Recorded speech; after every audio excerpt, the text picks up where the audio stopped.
Hello tout le monde, aujourd'hui on se retrouve pour une vidéo dédiée à l'anniversaire de mon fils Com qui a eu 2 ans en toute fin d'année dernière, donc il est temps de le fêter maintenant en famille. J'avais envie de créer une petite déco pour l'occasion comme j'ai pu faire l'année dernière, mais j'avais présenté ça juste sur Instagram et cette année je me suis dit pourquoi pas tourner une vidéo un peu complète. Donc le thème c'est la Pat's Patrouille puisque Com est un grand fan et j'avais envie de lui faire plaisir pour le coup, mais on va partir sur des teintes un petit peu plus douces. Donc il y aura des touches de bleu pour rappeler quand même un peu la thématique, et puis sinon ça sera du blanc, du bois et puis des petites touches de doré aussi. J'ai fait faire des choses par des créatrices, vous allez le voir, pour personnaliser un petit peu la déco. Alors je vais pas partir sur une déco incroyable avec un énorme arche de ballon etc. C'est quelque chose d'assez simple, vous allez le voir, mais je pense qu'il rendra assez bien et qui j'espère fera plaisir à Com aussi. Ça m'éclate toujours de créer des tables pour ce genre d'événement. Donc écoutez, je vais vous montrer un petit peu les différentes étapes. C'est parti. Bon, je vais commencer à placer les éléments principaux sur la table. Alors déjà pour décorer un petit peu et apporter une touche de couleur, je vais mettre un chemin de table, enfin ce que je vais appliquer en chemin de table en fait sur le centre de la table, donc vraiment sur toute la longueur. C'est ce tissu en gaze de coton bleu avec des petits pois dorés que je trouve vraiment très beau. Je l'ai acheté chez Mondial Tissu, donc c'est du tissu au mètre si vous voulez, et je trouve que c'est hyper sympa quand voilà, vous voulez avoir un large choix, que ce soit pour faire des nappes ou pour des chemins de table. Moi c'est ce que je fais de plus en plus maintenant, et là ce bleu, je trouvais que ça rappelait un petit peu le bleu de la Pat's Patrouille, et moi je voulais pas non plus tomber dans le bleu rouge etc. un peu classique pour ce thème là et ce qu'on voit en règle générale, parce que ce sont les couleurs de base. J'avais envie d'apporter un peu plus de douceur disons. Donc j'avais pris une longueur de 3,50 m, la table fait 3 mètres de long, donc comme ça j'ai un petit peu de jeu, et puis je vais pouvoir un petit peu le plisser, vous savez, pour apporter différents volumes, et je pourrais évidemment m'en resservir pour d'autres occasions. Donc voilà pour la petite info par rapport à ça. Et puis après je vais placer les autres éléments, donc les assiettes, je mets des assiettes à dessert comme on fait un goûter, ça sera très bien. Les verres, je vais mettre des verres à eau, et puis les coupes à champagne aussi, et puis des petites serviettes en lin, celles-ci viennent de chez Sostrengren, pareil elles ont aussi plusieurs années. Et les couverts viennent de chez Action. On me demande régulièrement ce que j'en pense, et écoutez, pour le prix, je trouve qu'ils sont d'une bonne qualité, ils sont vraiment pas chers du tout. Moi je les utilise occasionnellement quand on reçoit, ou voilà, c'est pas la vaisselle du quotidien, mais franchement ils sont très bien.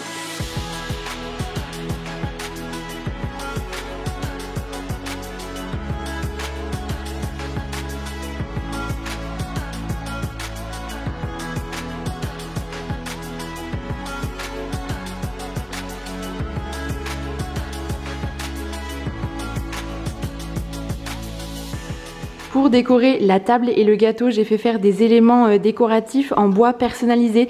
Donc là par exemple c'est le logo de la Pat's Patrouille avec le prénom de mon fils. Donc le support est en bois et ici c'est du plexi. Je trouve ça trop chouette, et puis par la suite ça pourra tout à fait aller dans sa chambre en décoration tout simplement. Et c'est Katia, une petite créatrice, donc elle a un compte sur Instagram et Facebook si jamais vous voulez jeter un coup d'œil, c'est The Party Box, qui réalise du coup plein de décos personnalisés en fonction du thème que vous souhaitez. En plus elle a été hyper efficace en termes de timing, c'était un peu serré donc je suis trop contente.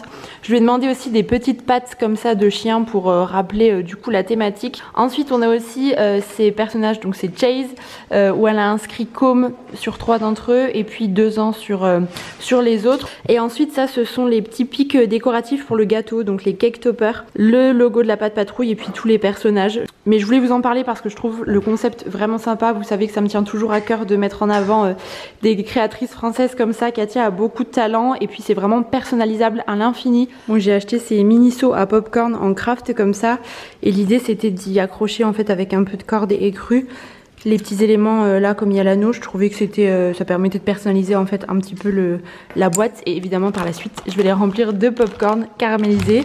J'aime bien les petites choses à grignoter comme ça pour les goûter. Après on peut mettre des petits bonbons, des chocolats, enfin c'est un peu déclinable selon les goûts, mais j'aimais bien l'idée, donc je vais les monter et puis accrocher ça.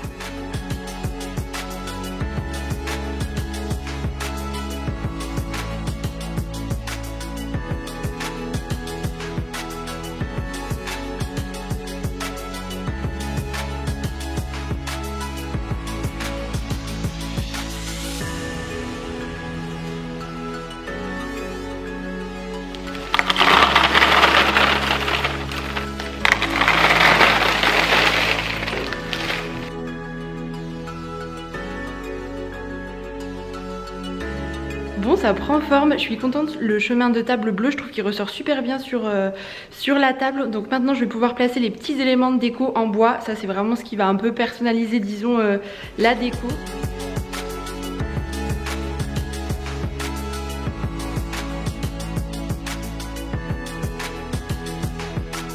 Pour accompagner le gâteau, on a aussi de délicieux biscuits qui ont été réalisés par les biscuits de Charlotte. Je vais vous montrer du coup, donc toujours dans la thématique pâte patrouille.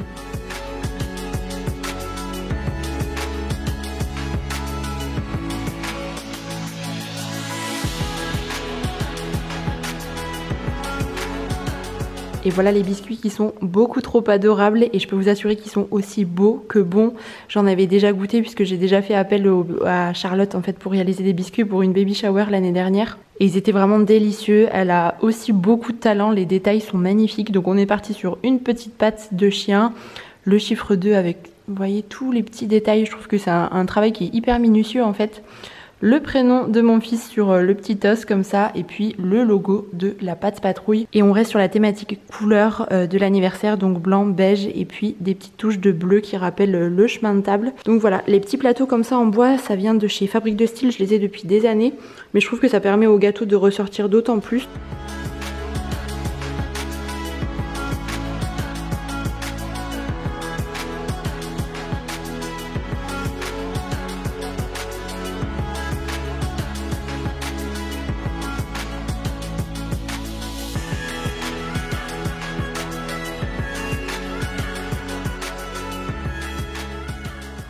Bon, je vais passer à la confection des gâteaux. Donc moi il m'en faudra un pour chaque jour d'anniversaire, donc 3 en tout. Mais je vous mettrai tous les ingrédients, la liste des ingrédients dans la barre d'informations, comme ça vous avez le détail exact. Le layer cake que je vais faire, c'est quand même un gâteau qui prend un peu de temps à faire.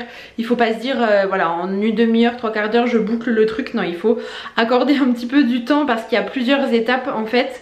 L'année dernière j'avais même fait une crème au beurre avec, mais cette année je vais faire un petit peu plus simple. Mais je pense que ça le fera quand même tout à fait. Donc là on est 2 jours avant l'anniversaire. Aujourd'hui je vais m'atteler à la préparation des génoises. C'est la base même du gâteau si vous voulez, pour pouvoir la laisser reposer tranquillement et monter le gâteau demain. Parce que si jamais je fais tout dans la foulée, le gâteau est super friable et comme il faut pouvoir le découper et ensuite le monter en fait pour superposer les différents étages, c'est vraiment pas l'idéal. Donc si vous pouvez, je vous recommande vraiment de commencer le gâteau 2 jours avant. Comme ça le lendemain vous montez le gâteau et ensuite il passe une petite journée au frais et le gâteau est bien figé et il a le temps de bien prendre en fait. C'est la même recette que j'avais réalisée l'année dernière et j'avais eu que des compliments, tout le monde s'était vraiment régalé. Et puis je vais faire un insert avec des poires un peu fondantes, un caramel maison, une chantilly et puis un sirop à la vanille pour bien parfumer la génoise. Voilà, écoutez, pour les différentes préparations, donc c'est parti, on va commencer. Et alors cette recette n'est pas de moi puisqu'elle m'a été très gentiment transmise par la pâtissière Chachou. Si vous voulez, elle a accepté que je la partage avec vous. Donc je souhaite avant toute chose mettre en lumière le talent et les superbes réalisations de Charlotte parce que je trouve son geste vraiment adorable. Donc elle propose des délicieuses pâtisseries que je trouve vraiment raffinées, originales et puis en même temps gourmandes. Moi j'ai eu l'occasion d'en goûter l'année dernière et tout était vraiment trop bon. Donc si jamais vous souhaitez combler les papilles de vos invités lors d'un prochain événement, je vous invite vivement à découvrir son travail. Je mettrai toutes ses coordonnées dans la barre d'informations. On passe maintenant à la recette à proprement parler. Donc pour commencer, je vais réaliser la génoise. Donc c'est le biscuit principal du gâteau. Donc dans un premier temps, je vais réaliser une crème fouettée, donc à base de crème liquide. Je vous mettrai toutes les quantités exactes dans la barre d'informations, comme ça sera plus simple. Donc je me sers à chaque fois du robot à pâtisserie, c'est beaucoup plus facile et plus pratique aussi pour ce genre de gâteau. Une fois que la crème est bien montée, je vais la réserver au frais dans un bol. Donc je reprends le bol du robot et puis je vais casser 6 œufs auxquels j'ajoute 476 g de sucre en poudre. C'est très précis mais c'est vraiment très important notamment quand on fait de la pâtisserie. Donc ensuite je mélange les œufs et le sucre à l'aide du robot jusqu'à ce que la consistance soit vraiment bien mousseuse. Dans un bol, je prépare à côté 476 g de farine et 18 g de levure que je mélange ensemble. Je dispose ensuite le mélange œuf et sucre dans un grand saladier. Il faut avoir un petit peu de place. Je sors la crème fouettée du frigo et je vais pouvoir l'incorporer à la pâte. Donc je mets un petit peu du mélange farine et levure dans mon saladier que je mélange doucement à la maryse. Et puis je vais également incorporer un peu de crème fouettée. Et je continue en alternance jusqu'à ce qu'on obtienne une pâte qui soit vraiment tout à fait homogène et bien lisse. J'y vais doucement pour ne pas trop casser la crème fouettée. Et ensuite, je dispose l'appareil dans un moule qui va au four. Donc moi j'ai pris un moule rond. Comme il n'était pas assez haut, j'ai ajouté un petit peu de papier sulfurisé puisque le gâteau va bien gonfler. Et ça cuit pendant 2 heures à 150 degrés. Pendant la cuisson, je réalise les autres préparations. Donc tout d'abord un caramel, ça c'est ma recette très simple. Je mets toujours du sucre sur le fond de la casserole, j'ajoute un petit filet d'eau dans le centre et je laisse prendre le caramel tout simplement, je n'y touche pas. Une fois qu'il a bien coloré, j'ajoute une petite noisette de beurre et puis ensuite de la crème liquide. Je remue à chaque fois pour que ça n'accroche pas trop, ça permet d'avoir un caramel qui soit bien liquide, bien laiteux et du coup il va pouvoir être réparti plus facilement dans le gâteau. Et pour le conserver, moi je le mets toujours dans un bocal en verre au frais et on peut le garder quelques jours sans aucun problème. Maintenant je vais m'occuper des poires, donc j'ai décidé de prendre des poires au sirop par souci de facilité et de praticité on va dire. J'ai eu 3 gâteaux à faire et du coup ça représente vraiment plusieurs heures de travail donc voilà, j'ai fait au plus simple mais c'était également très bon. Vous pouvez aussi bien sûr prendre des fruits frais si jamais vous préférez. Donc je coupe les poires en petits dés, je les fais cuire dans une poêle avec un petit peu de sucre de manière à ce qu'elles se transforment un peu en compotée et que ça soit un petit peu plus fondant. Je continue avec la réalisation du sirop d'imbibage que l'on placera ensuite sur la génoise. Donc dans un premier temps, je viens extraire toute la vanille de gousses de vanille, donc je mets 2 gousses par gâteau. Et puis dans une casserole, je vais incorporer 250 g de sucre, si vous avez du sucre fin c'est encore mieux, et 500 g d'eau. Et puis j'ajoute les 2 gousses de vanille. Je porte le tout à ébullition et ensuite je vais réserver le sirop dans une bouteille. Le gâteau est maintenant cuit, il a une belle coloration et il est bien monté, donc je le laisse refroidir à température ambiante. C'est important ensuite de le recouvrir de film étirable et de le laisser une nuit au frais parce que si jamais on le monte le jour même, le biscuit va être trop friable et ça ne va pas du tout être pratique. Donc ensuite je vais couper à l'aide d'un grand couteau le gâteau en 3 étages plus ou moins égaux. Je suis tout à fait amatrice donc c'est pas du tout parfait mais écoutez ça fait quand même le job disons. Je les place sur 3 plats différents et ensuite on va pouvoir utiliser le sirop à la vanille qui a refroidi puisque c'est le lendemain. Donc je l'ai disposé dans la bouteille de crème liquide que j'ai utilisée pour la chantilly et ma petite astuce c'est de perforer le bouchon pour avoir des petits trous et du coup répartir le sirop de manière un petit peu plus diffuse. Ça évite que le biscuit soit trop imbibé puisqu'en fait on met quelques gouttes par-ci par-là. Ce sirop va permettre à la génoise d'être encore plus moelleuse et surtout il va bien parfumer le biscuit avec tous ces grains de vanille. Ensuite on va placer le caramel et la chantilly dans des poches à douille pour pouvoir les répartir plus facilement sur les biscuits. Donc moi je prends celle de chez Zodio que je trouve vraiment très bien. Je place la poche à douille dans un récipient assez haut pour éviter qu'elle ne s'affaisse et que j'en mette partout tout simplement. Donc je fais ça pour le caramel et également pour la chantilly. Je n'ai pas filmé cette étape là mais j'ai simplement monté de la crème liquide en crème fouettée comme tout à l'heure avec un petit peu de sucre glace pour faciliter si vous voulez la prise. Et ensuite, donc, je répartis tout simplement la matière, je fais des cercles à l'intérieur, de toute façon ça ne se verra pas, donc ça n'est pas nécessaire que ça soit parfait. Je vais répartir ensuite la crème fouettée avec une spatule coudée comme ça, de manière à ce que ça soit un petit peu plus uniforme. Donc j'en mets sur la totalité du biscuit. Ensuite, je vais mettre une couche de poire. Si jamais ça n'est pas un fruit qui vous plaît, vous pouvez tout à fait le faire avec un autre fruit. Ça fonctionnera également très bien, mais c'est vrai que poire caramel, en règle générale, c'est un duo qui plaît beaucoup. Donc je dispose ensuite un petit peu de caramel et je superpose le biscuit. Ici, je fais attention à ce qu'il soit bien droit et centré surtout pour éviter que le gâteau se retrouve un peu penché. Et je renouvelle l'opération pour chaque étage. Donc je mets la chantilly,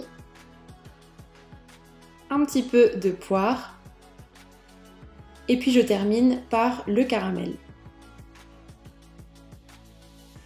Je place ensuite le tout dernier étage de la génoise et je recouvre le gâteau avec la crème chantilly.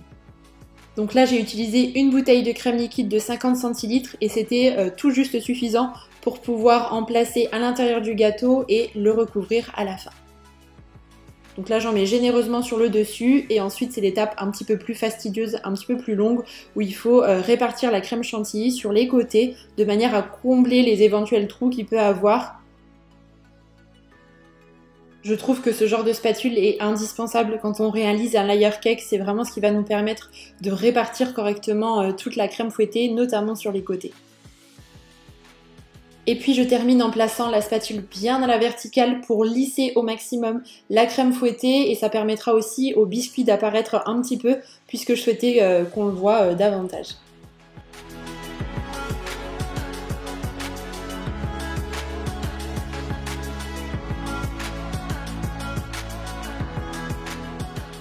Bon, et Com va aussi fêter son anniversaire avec ses petits copains, copines à la MAM.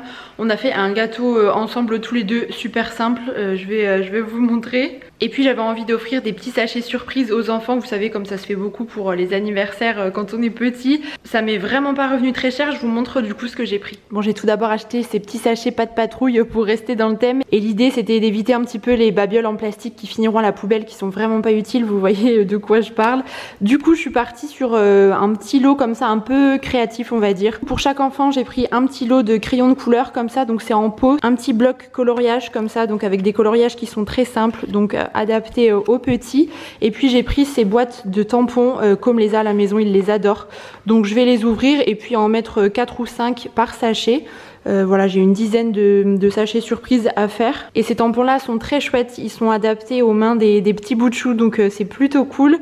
Donc je vais faire les petits lots, je vais répartir ça dans les sachets. Et il y a deux plus petites dans le groupe, donc je leur ai pris des petits jouets pour le bain comme ça, que j'ai aussi trouvé à Action, c'est pas très cher.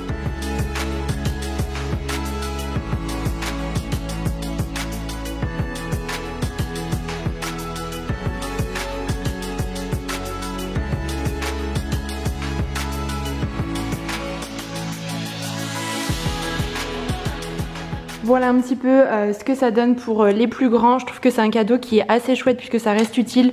Pour le coup ça c'est facile à emporter, je pense notamment au resto, dans les transports quand on part en vacances etc. ou tout simplement pour la maison aussi. Et c'est une idée qui est vraiment pas très chère comme je vous le disais puisque les crayons de couleur c'est 50 centimes, le petit bloc de dessin 50 centimes aussi et les 4 tampons ça revient à environ 50 centimes aussi quand on divise. Donc voilà, si jamais ça peut vous donner une petite idée.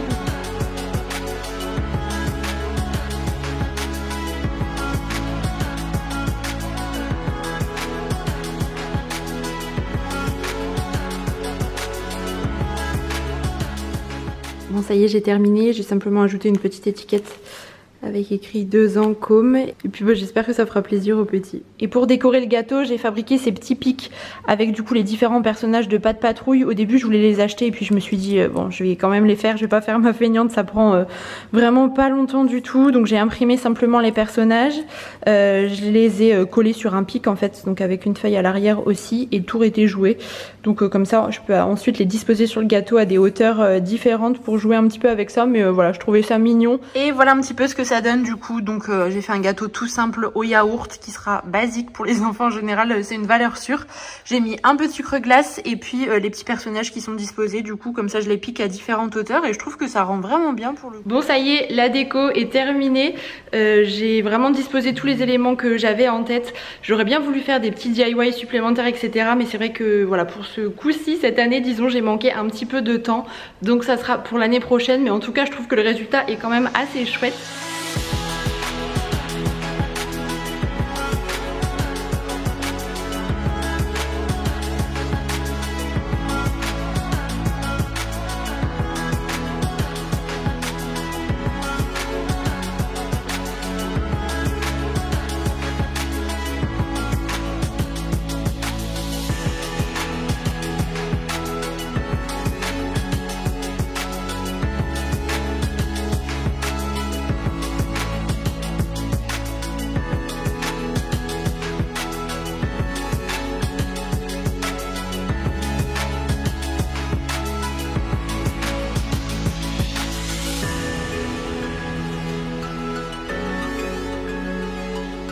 Bon, j'espère que cette vidéo vous aura plu, ça vous donnera peut-être quelques petites idées si jamais vous êtes en panne d'inspiration. Je vous mettrai les noms des créatrices dans la barre d'informations si vous voulez jeter un petit coup d'œil.